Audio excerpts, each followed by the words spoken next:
พี่น้องชาวสวนยางพาราเคยเจอแบบนี้บ่ครับบางครั้งเฮาบ่ได้กรีดยาง2-3 มื้อแต่กลับมองเห็นน้ำยางซึมออกมาตามต้นทั้งโคนต้นแหน่บริเวณลำต้นแหน่ทั้งกิ่งแหน่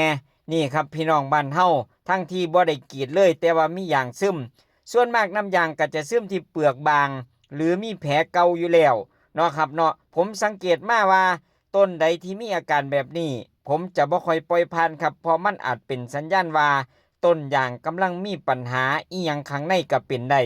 ช่วงแรกเฮาอาจเห็นแค่น้ำยางซึมแต่ยังบ่เห็นอาการอื่นแต่พอเวลาผ่านไปถ้าปัญหามันรุนแรงขึ้นเปลือกอาจจะเริ่มแตกต้นจะเริ่มส้มและสุดท้ายอาจถึงยืนต้นตุยก็เป็นได้พี่น้องครับเพราะฉะนั้นถ้าสวนพี่น้องบ้านเฮามีปัญหาน้ำยางพาราซึมออกประมาณนี้ทั้งที่บ่ได้กรีดล่องจำต้นนั้นไว้เด้อครับแล้วมันเบิ่งดู